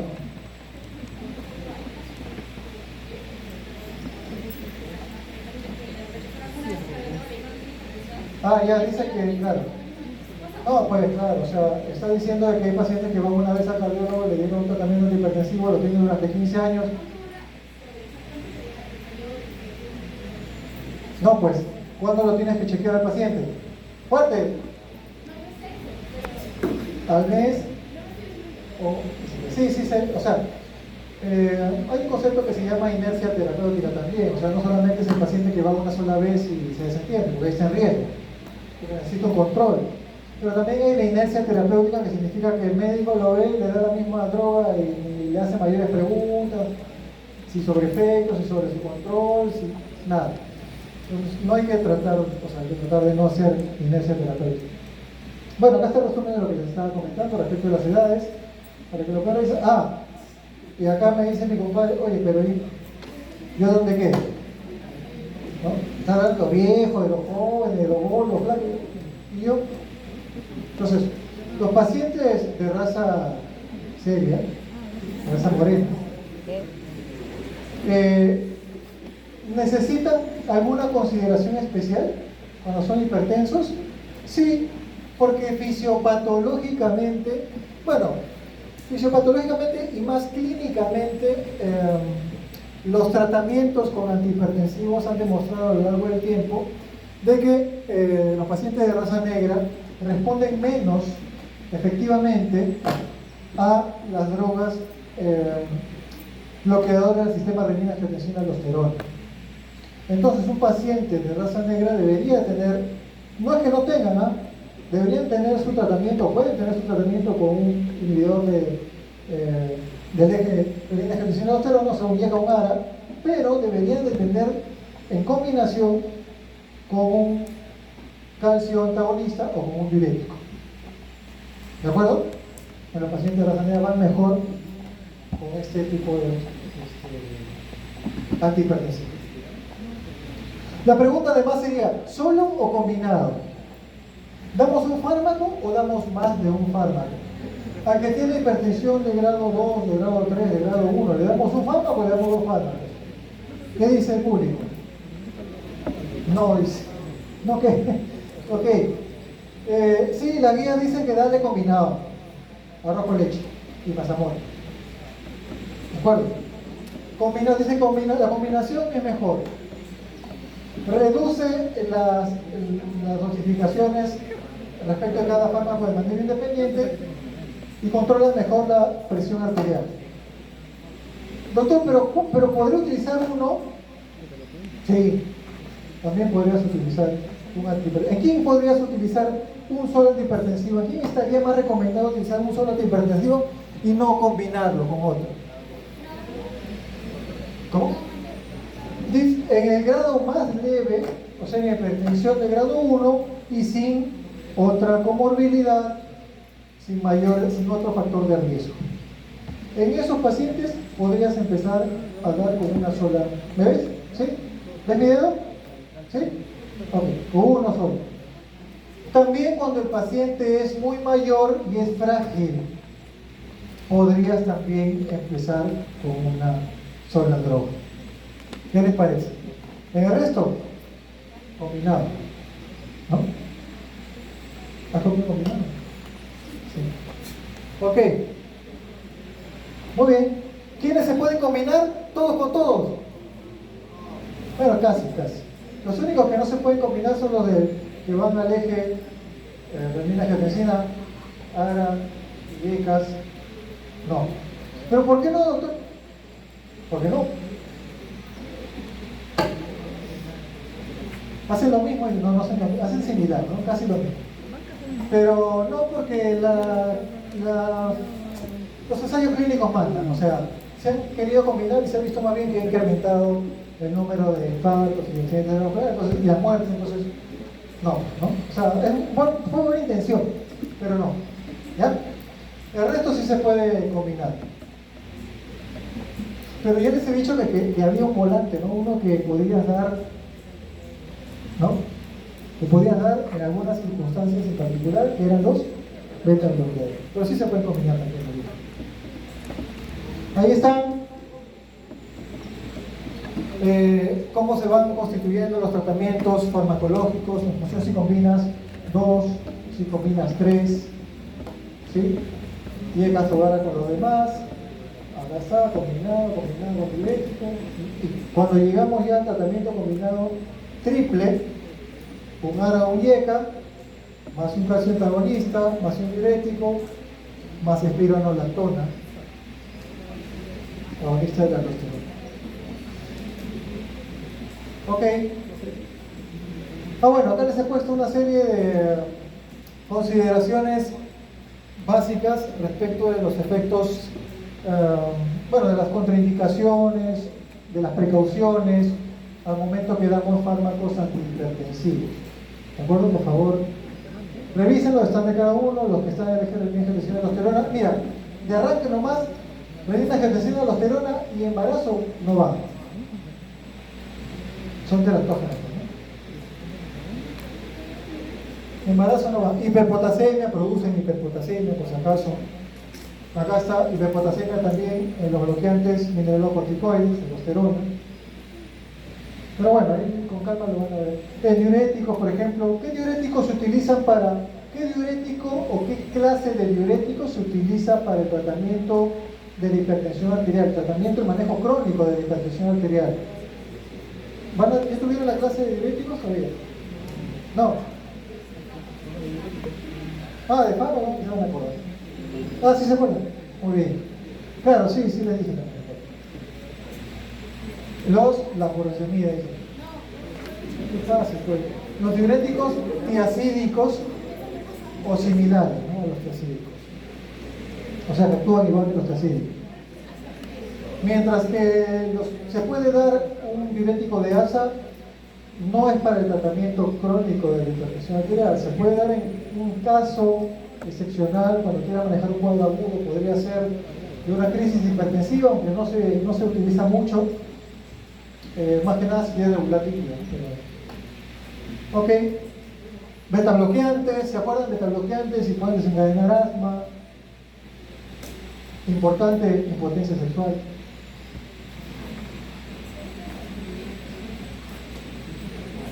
Parte de los caballeros tienen que cumplir bradicardia. Por eso es que además los beta bloqueadores se pueden utilizar como antihipertensivo, le dije, en situaciones especiales. Una de ellas también es en los adrenérgicos, en las taquicardias, por ejemplo, cuando quieren controlar la frecuencia cardíaca. Claro, pues su efecto es bradicardizar. Alfa bloqueantes.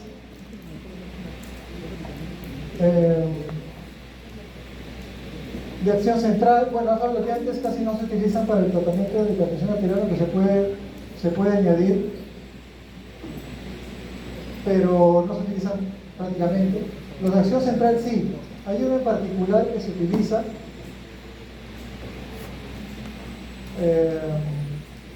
como fármaco de acción central para la hipertensión en el embarazo. Creo que está acá. Ahí está. Manejo en situaciones especiales, en el embarazo. Acuérdense que hay hipertensión que se produce en el embarazo. La paciente tiene derecho también a ser previamente hipertensa antes de embarazarse. Hipertensión previa al embarazo. También hay pues la complicación cuando ya hay proteinuria, ¿no? Que ya es la preeclampsia. Es otra condición. Y bueno, en clasificar, unas también difieren en cuanto a las semanas, ¿no? La preexistente, hasta antes de las 20 semanas, y la gestacional a partir de las 20 semanas, por definición. Pero finalmente una es antes o la otra es después. ¿Qué fármacos se utilizan en una mujer embarazada? ¿Se pueden utilizar por una mujer embarazada? Bloqueantes de acción central, se los dije también creo de farmacología, el alfa-metildopa, ¿sí? O metildopa, pero también se pueden utilizar beta bloqueantes, ahí sí nos sirve, y calcio antagonistas. ¿De acuerdo?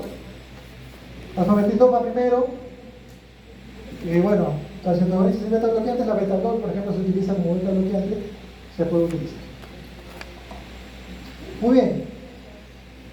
Hipertensión secundaria de sus diversas causas, ya lo comentamos en un momento. Crisis hipertensivas, dos tipos, urgencia y emergencia. Crisis hipertensiva, dos tipos, urgencia y emergencia. ¿Cuál es la diferencia entre las dos? Que en una hay un potencial, o hay, en todo caso, daño de órgano blanco, daño de órgano, producto de esta elevación de la presión, y en el otro no. ¿De acuerdo? ¿Qué se utiliza en una crisis? Normalmente también es cierto, la urgencia hipertensiva tiene valores de presión un poco más altos, pero no es en sí el valor de la presión, sino el que se demuestre o no daño de órgano blanco o daño de órgano. ¿De acuerdo? Debido a la elevación de la presión. Este es entonces en urgencia y esto sería una emergencia. Claro, ¿y cómo descarto daño de órgano? Le hago exámenes, ¿no? Claro, le hago exámenes. ¿Sí? Para ver si hay daño de órgano blanco. Y eso hace... ¿Qué tratamiento necesita una persona con una urgencia hipertensiva? ¿Saben qué tratamiento? Nada. Observación, reposo y normalmente se le hace seguimiento de la toma diaria de su medicación. Aunque en algunos casos pueden utilizarse también de manera inmediata si hay muchas molestias, si se ve que está elevándose la presión, se puede utilizar algún medicamento antihipertensivo en ese momento de la urgencia para tratar de disminuir la presión arterial y disminuir los síntomas. Normalmente, seguramente, no sé si lo habrán escuchado o visto, pero se colocan algunos fármacos sublinguales. A la cabeza algunos IECA de acción rápida y corta, como el captopril, por ejemplo, que es el más popular. Antes se utilizaban los calcio antagonistas también, pero los calcio antagonistas tienen el efecto de bajar muy bruscamente la presión, a veces no la podemos regular muy bien y producir efecto taquicardizante de rebote, entonces se utiliza mejor un IECA. Ajá, ¿de acuerdo? Muy bien, gracias doctor. ¿Está de acuerdo? ¿Es conforme? Muy bien, y acá están los fármacos que se pueden utilizar también para una emergencia hipertensiva, que normalmente se utilizan también beta bloqueantes, calcio antagonistas y por ahí nitratos también se pueden utilizar. O bueno, sulfato de magnesio también en las gestantes cuando estamos hablando de una preeclampsia. Manejo no farmacológico, ya estamos hablando de qué? Cambio del estilo de vida, dieta, ejercicio, reducción del estrés. Acá está, ¿no? No seguir fumando, no seguir tomando, reducir el estrés, se ríen por ahí. Y también si hay un problema pues de ya no de sobrepeso, ¿no? De obesidad. Este artículo de este año, justamente, la cirugía bariátrica se ha visto que puede remitir en algunos casos la hipertensión arterial y también puede disminuir el número de fármacos o la dosificación de los fármacos antihipertensivos. Entonces podría también indicarse o solucionar un problema de hipertensión cuando está desencadenado normalmente por una obesidad. ¿De acuerdo?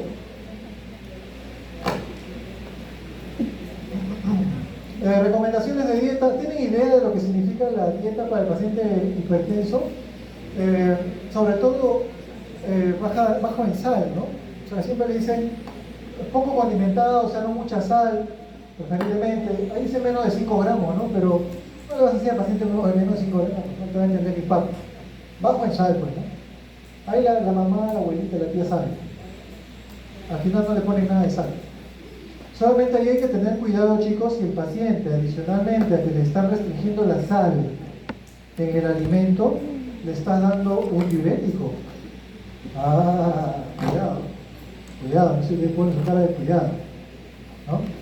Porque si le estoy dando un diurético y encima le estoy restringiendo la sal, entonces llega el abuelito, pues, porque lo están por emergencia, desmayado, o una hiponemia, ¿no? O un trastorno hidroelectrolítico, el que fuera, ¿no? Lo llevan al abuelito a la emergencia por tu culpa. Muy bien. Consumir, bueno, disminuir los alimentos chatarra, que ya saben cuáles son las características de los alimentos chatarra, hacer actividad física, reducir el estrés.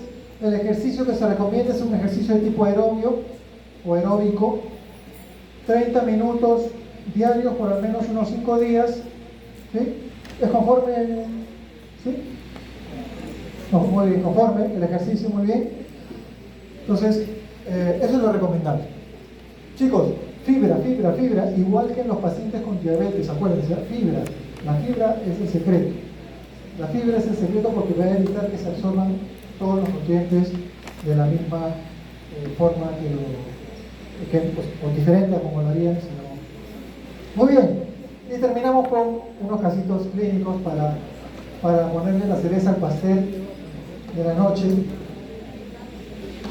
Y ustedes, por favor, van a diagnosticar al paciente y van a elegir cuál sería el tratamiento más adecuado para estos pacientes que hoy día nos van a acompañar. El primer paciente, ese es Brendan, es un varón de 55 años que tiene índice de masa corporal de 37.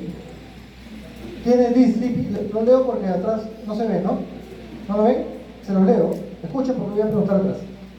Varón de 55 años, índice de masa corporal 37, tratamiento para dislipidemia con atorvastatina, o sea, es un hipolipemiante oral para el colesterol alto.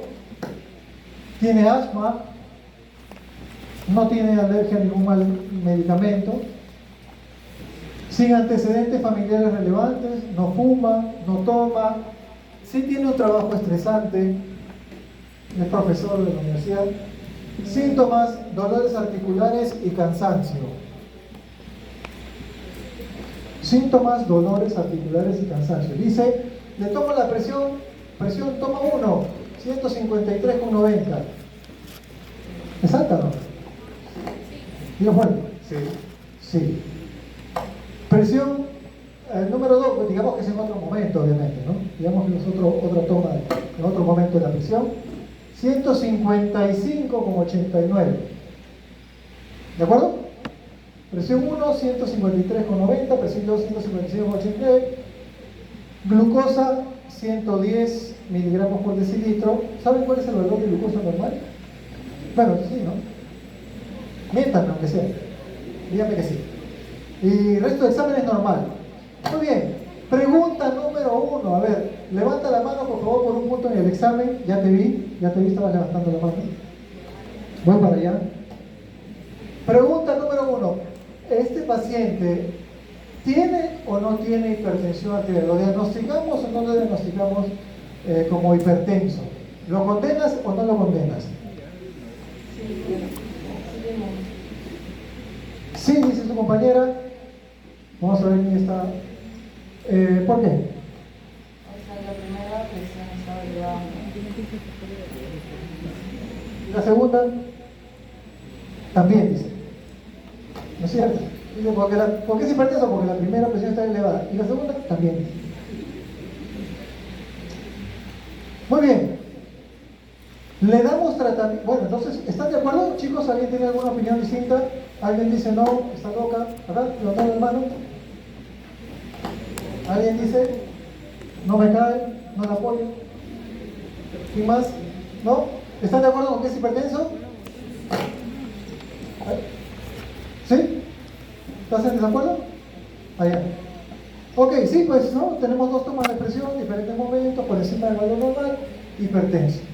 ¿Le damos tratamiento para hipertensión o no? ¿Qué grado de hipertensión tiene? A ver, acá, ¿quién tiene cara más asustado? A ver tú.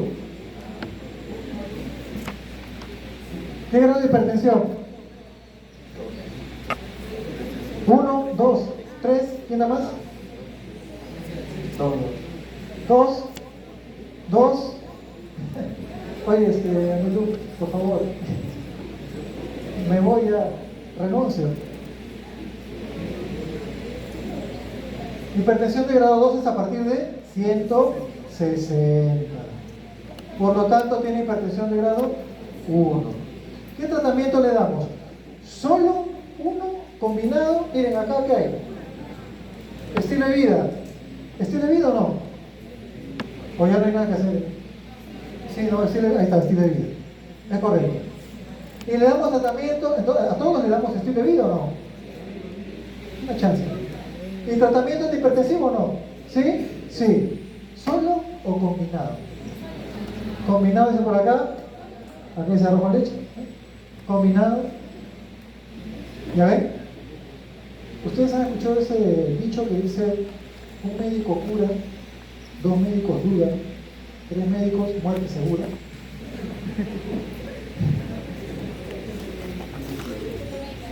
Eso denota, digamos, la dificultad que existe ahí.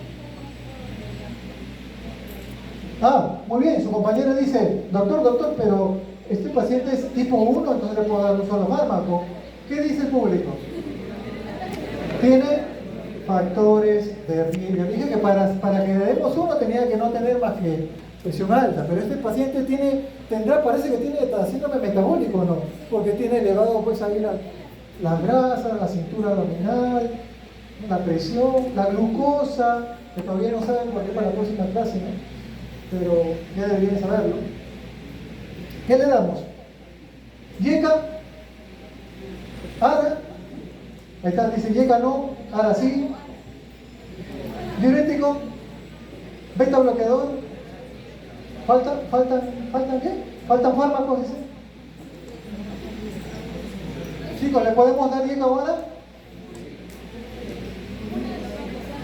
Me voy, apaga la luz. ¿Le damos Yeca o ARA? ¿Le puedo dar Yeca? Sí. ¿Le puedo dar ARA? Sí. Muy bien, sí. Le puedo dar ARA. ¿Le puedo dar Yeca? No. ¿Quién dice que sí? Todo el resto. Sí, pues sí se puede dar Yeca o se puede dar ARA, ¿no? Porque está actuando sobre el sistema renina, angiotensina, aldosterona, ¿o no? Ah, claro, se puede dar. No estamos hablando de combinación, estamos decidiendo primero qué le damos. ¿Se puede dar Yeca? Sí. ¿Se puede dar ARA? Sí. ¿Le puedo dar diurético? Sí, pues también. ¿Le puedo dar beta bloqueador? ¿Calcio antagonista? ¿Y por qué no le puedo dar beta bloqueador? Muy bien. Claro, tiene por ahí asma, entonces mejor beta bloqueador, sobre todo si es no selectivo, mejor no le doy. Entonces le puedo dar Yeca, le puedo dar diurético, le puedo dar bloqueador de canal de calcio. Sí, pues. Entonces combino uno con el otro. ¿Por qué dijiste que le podías dar ARA y no Yeca? Por el efecto secundario de los Yeca, que se acuerda de mi clase, dice, de antihipertensivos y los efectos secundarios. Entonces dice que puede darle tos. Bueno, puede darle, ¿no? Puede darle, no necesariamente. Los dos funcionan.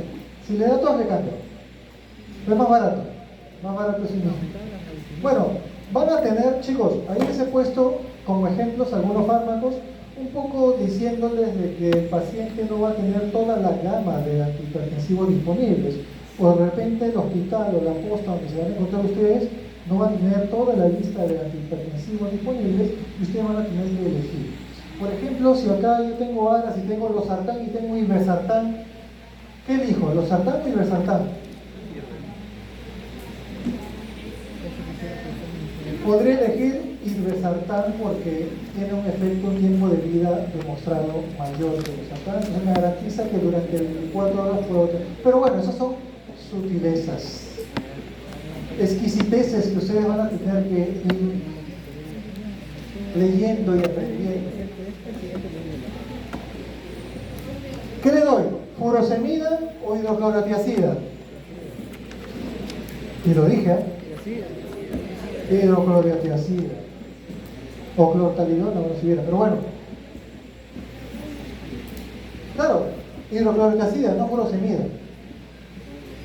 Ahora, si no tengo hidroclorotiazida y la enfermera me dice, doctor, solamente furosemida, no momicio, bueno, ya, pues, veo que hago, veo cómo hago un manejo ya mucho más acucioso, ¿no? Un mayor control. Segunda paciente es una mujer de 60 años, ella es deportista, sin antecedentes familiares, no fuma, no toma, tiene un trabajo estresante, como el de la mayoría, y viene con síntomas de cefalea y tinnitus. Eventuales, dice además, cefalea y tinnitus eventuales, dice. Presión arterial 1, 162 con 89. Presión arterial 2, 160 con 81. Resto de examen físico normal, laboratorio normal, otros exámenes normales. Pregunta número 1, vamos a ver, por acá no me han respondido, vamos por acá. Este logro que está más inteligente, vamos a ver. Pregunta número 1, por acá. Sí, Gracias, doctor. Acá al fondo. Pregunta número 1. ¿Es hipertenso el paciente o no es hipertenso? La paciente. Allá. Hipertensión arterial, dices tú que sí. Es más, dijo que era de tipo 2, dice. O sea, con nombre y apellido. Si es y de tipo 2, dice el doctor, por si acaso, porque yo estoy atento a su clase. Muy bien. ¿Quién dice lo contrario? 2 tomas. Presión por encima de 160. Muy bien. No fuma, no toma dientes, no tiene antecedentes y tiene 60 años. Ajá. Y le damos tratamiento. Bueno, ¿le damos estilo de vida o no? No hay pierde, marquen eso en el examen, estilo de vida. ¿Y le damos antihipertensivo? Sí, también dicen, de hecho. ¿Solo o combinado? Combinado le gusta, ¿no? Combinado. ¿Por qué? ¿Alguien le daría solo o no? ¿En qué dice ahí? Muy bien, dice grado 2. Entonces, grado 2 combinado. ¿Qué podemos combinar? ¿Le podemos dar un yeca? Sí, fuerte. ¿Yeca? ¿Para? También. ¿Beta bloqueador? Sí, también, ¿no? Bueno, si no hay otro, ¿no? Calcio antagonista, diurético, ¿qué combinamos? ¿Sería conveniente darle a uno que bloquee renina angiotensina o no? Entonces, bueno, si tenemos a disposición, sí, pues vamos con renina angiotensina. Y Ecaguara. ¿Y con qué lo combinamos? Con calcio antagonista, con diurético. Sí, pues se puede combinar. Muy bien. Siguiente caso, mi amigo Tego es un varón de 48 años, trabaja en un estudio musical con estrés.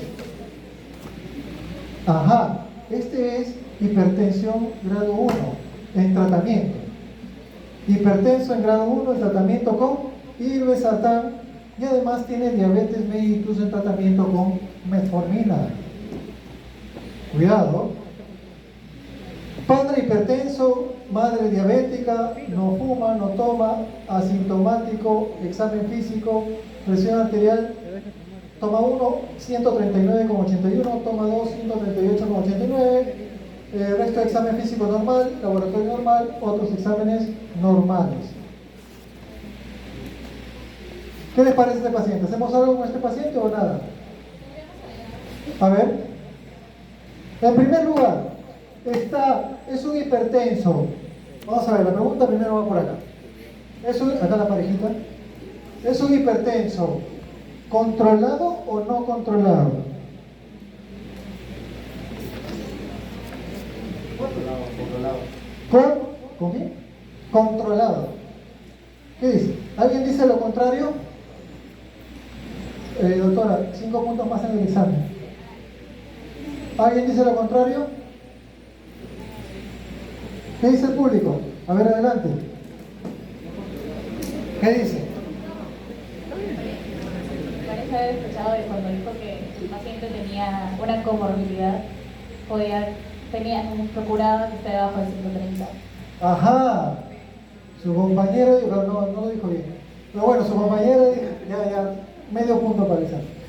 Su compañera dijo, un aplauso para su compañera, por favor, ya obtenido medio punto. Su compañera dice, doctor, para mí no está controlada porque mi objetivo de presión arterial tomando medicamento para un paciente que tiene diabetes, ya con diabetes nomás ya es suficiente, ¿no? ¿Cuánto era? Menos de 130. ¿Por qué no dijiste bien? ¿Ya ves? Menos de 130, ¿no es cierto? Entonces, no está controlado. Primera observación. Segunda observación. ¿El paciente amerita una monoterapia o una combinada? Claro, porque parece que estuviera incitando esa respuesta, ¿no? Pero sí, el paciente en realidad... A ver, ¿quién dice por qué? ¿Y con qué lo combinarías? No, tú ya no. Ya estás ahí con el... Está con Google. A ver, vamos. A ver, acá. Vamos a hacerlos pensar acá. A ver. Acá tú que pareces muy inteligente. A ver. Mira.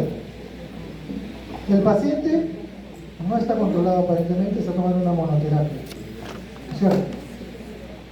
¿Con qué lo combinarías? ¿Con qué combinarías? Está tomando un ARA2, tirbesantal. ¿Con qué combinarías?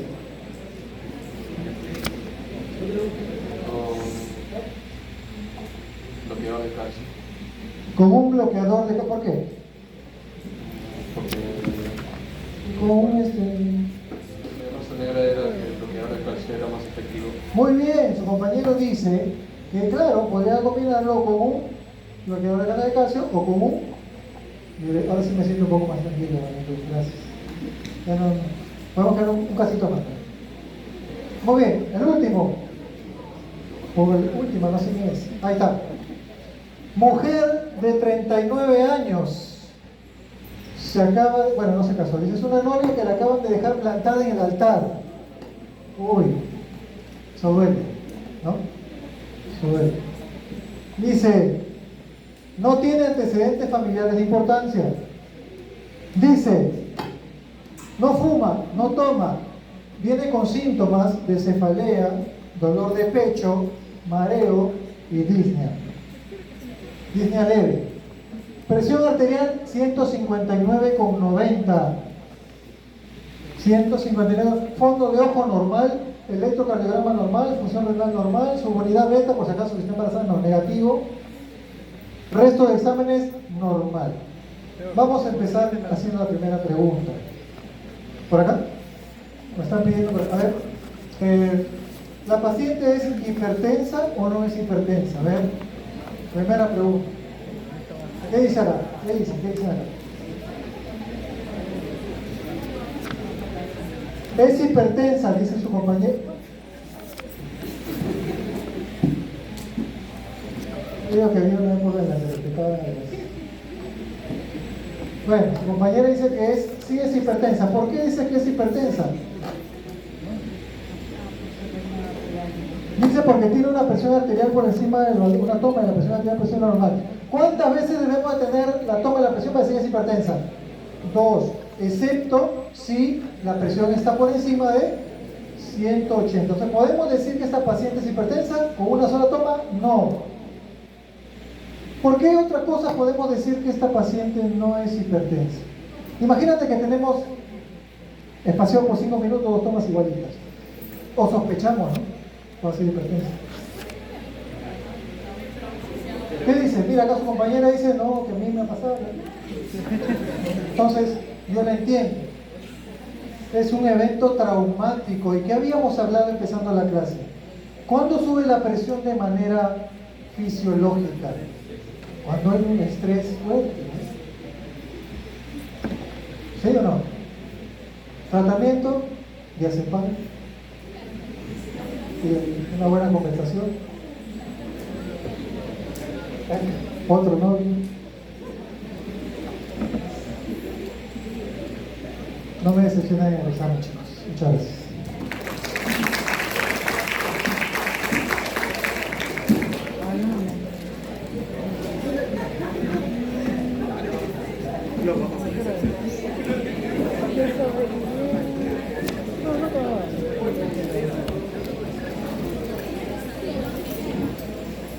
Bueno.